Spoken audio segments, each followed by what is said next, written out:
안녕하십니까. 오늘은 사순절 8번째, 오늘도 예수님과 동행하는 행복한 하루입니다. 오늘 나눌 말씀은 마가복음 제4장 35절로 41절의 말씀입니다. 마가복음 제4장 35절로 41절의 말씀을 제가 봉독하도록 하겠습니다. 그날 저물 때에 제자들에게 이르시되 우리가 저편으로 건너가자 하시니 그들이 무리를 떠나 예수를 배에 계신 그대로 모시고 가매 다른 배들도 함께 가더니 큰 광풍이 일어나며 물결이 배에 부딪혀 들어와 배에 가득하게 되었더라. 예수께서는 고물에서 베개를 베고 주무시더니 제자들이 깨우며 이르되 선생님이여 우리가 죽게 된 것을 돌보지 아니하시나이까 하니 예수께서 깨어 바람을 꾸짖으시며 바다더러 이르시되 잠잠하라 고요하라 하시니 바람이 그치고 아주 잔잔하여 지더라.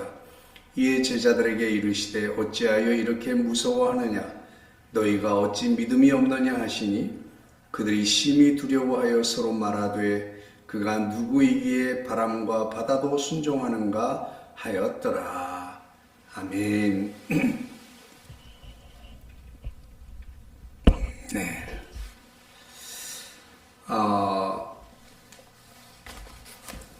예수님께서 제자들과 함께 갈릴리 호수를 건너고 있습니다. 이 호수는 너무 커서 흔히 갈릴리 바다라고도 그렇게 불려지고 있습니다. 예수님과 제자들이 함께 풍랑이 갈릴리 호수, 갈릴리 바다를 지나는 동안에 큰 풍랑이 일어나게 되었습니다.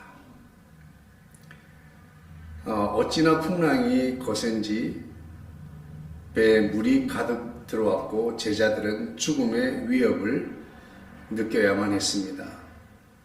제자들은 어떻게든지 풍랑에서 벗어나 보려 했지만 벗어날 수 없었습니다. 제자들은 점점 죽음의 공포가 엄습해 오고 있었습니다. 그때 예수님께서는 배 뒤편에서 베개를 베고 주무시고 계셨다라고 하는 것입니다. 제자들은 다급하게 예수님을 흔들어 깨웠고 또 예수님은 바람과 바다를 꾸짖으시니 잔잔하게 되었습니다. 그리고 제자들의 믿음 없음을 책망을 하셨죠. 그리고 이제 제자들은 야, 예수님은 과연 어떤 분이시기에 이 바다가 다 순종하는가? 어떻게 저런 일을 할 수 있는가? 우리 인생은 고해의 바다와 같다 그랬습니다. 인생길은 마치 바다를 항해하는 항해처럼 우리 인생이 그렇다라고 하는 거죠. 그도 그럴 것이 바다에는 늘 크고 작은 풍랑이 있는 것처럼 우리 인생에서도 늘 크고 작은 일들이 일어나게 됩니다. 그래서 우리 인생의 바다에서 풍랑이 일어나는데 때로는 그 풍랑이 너무 커서 죽음의 위협을 느끼기도 하게 됩니다. 돈의 풍랑이 있을 수 있고 건강의 풍랑, 또 취업과 진학의 풍랑, 그리고 자녀의 풍랑들이 있을 수 있습니다. 이런 인생의 풍랑들은 우리가 믿음을 가지고 있느냐 없느냐와 상관없이 믿음 안에 있음에도 불구하고 이런 풍랑은 찾아오게 되어 있습니다. 우리는 이런 이 자연의 큰 풍랑 앞에서 무기력할 수밖에 없습니다. 우리가 할 수 있는 일이 별로 없어요. 네. 지금 우리 사회 또 전 세계는 코로나19라고 하는 크다란 이 풍랑 앞에 있습니다. 많은 사람들이 죽고 격리되고 또 많은 기업들과 소상공인들이 어려움을 당하고 있습니다. 국가에서 최선을 다해서 방역에 힘쓰고 있지만 사실 역부족입니다. 이렇게 바다의 풍랑이 거셀 때에 풍랑 앞에서 우리 사람들이 할 수 있는 것은 그렇게 많지 않습니다. 풍랑 앞에 필요한 것은 기교가 아닙니다. 제자들 중에는 평생 어부로 지낸 사람이 있습니다. 그들은 배를 잘 다룰 수 있고 그리고 갈릴리 바다에 대한 이해가 깊습니다. 그래서 웬만한 풍랑에 이미 익숙해질 대로 익숙해진 사람도 있을 것입니다. 하지만 그들이 가지고 있는 지식과 경험 또 이 항해 기술 이런 것들로는 아무것도 할 수 없다라고 하는 것입니다. 아무런 도움이 되지 않아요. 오늘 예수님께서는 뭐라고 말씀합니까? 그런 기술, 그런 기교가 필요한 것이 아니라 바로 우리의 믿음이 문제라고 말씀하고 있습니다. 예수님께서 제자들에게 말씀하십니다. 어찌하여 이렇게 무서워하느냐? 너희가 어찌 믿음이 없느냐라고 말씀이죠. 이 말은 다르게 하면 믿음 안에 있을 때 우리는 평안할 수 있고 믿음 안에서 두려움을 뛰어넘을 수 있게 된다고 하는 것입니다. 어떤 분이 그렇게 이야기했습니다. 두려움의 끈을 잡고 있는 동안 그 두려움의 끈의 한쪽 끝에는 마귀 사단이 기다리고 있다라고 하는 것입니다.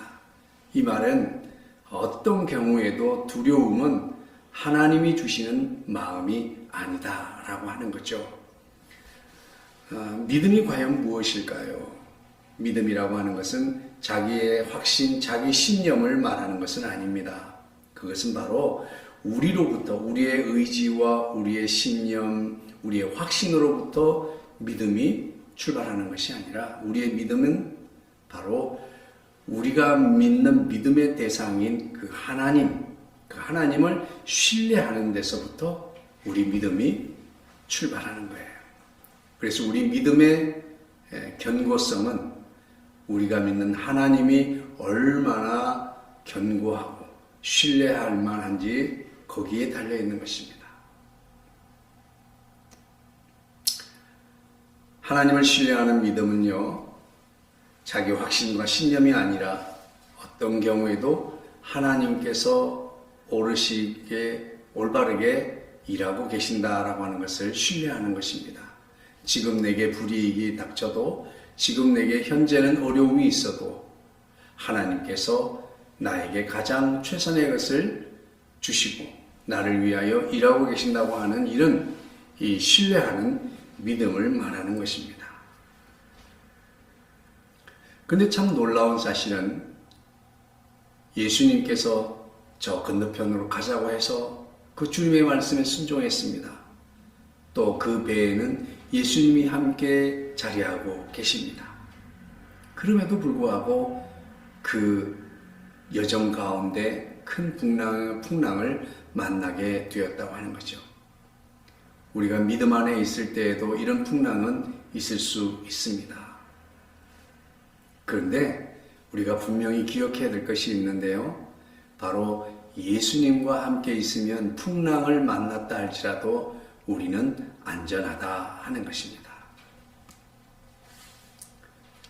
그런데 예수님과 함께 하지 않는 가운데 있는 그 평안, 안전, 그것은 바로 우리에게 평안을 가져다 주지 못하고 우리에게 안전을 가져다 주지 못한다고 하는 거예요.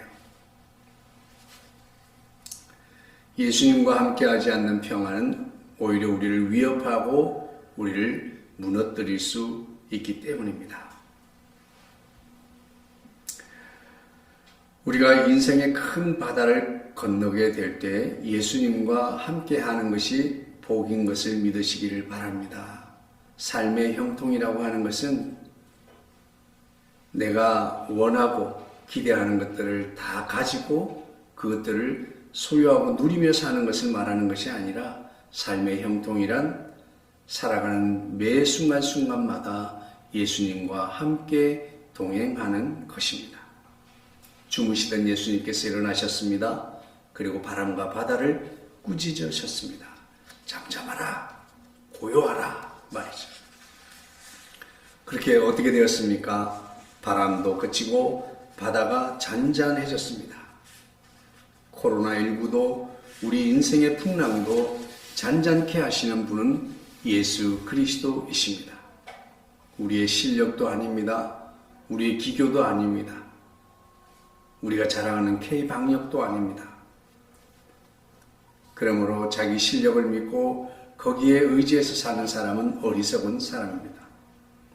우리는 오늘 하루도 예수님과 함께하고 예수님과 함께 동행하고 그렇게 예수님과 함께 평안하고 형통한 날 되시기를 주의 이름으로 축복합니다.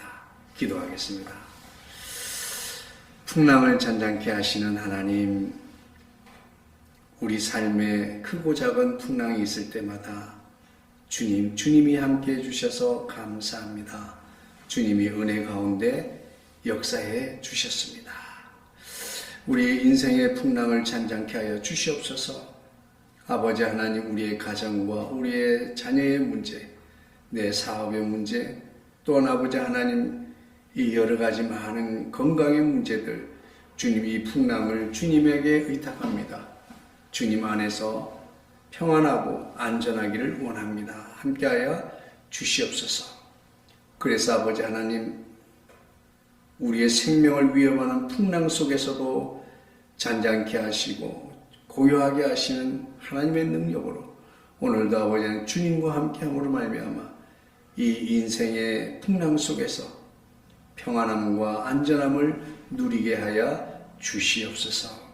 아버지 하나님, 한국교회의 성도들을 불쌍히 여겨주시고 아버지 하나님, 매 순간 예배 순간마다 주의 영이 함께하여 주셔서 비록 우리가 각기 다른 공간에서 예배할지라도 주의 성령이 임하여 주시고 터치하여 주시고 역사하여 주셔서 주의 은혜가 충만하게 하여 주옵시며 그로 인하여 우리의 가정과 우리의 사업장과 직장과 우리 교회가 날마다 아버지 하나님 든든히 서가게 하시고 평안하고 안전하게 붙들어 주시옵소서.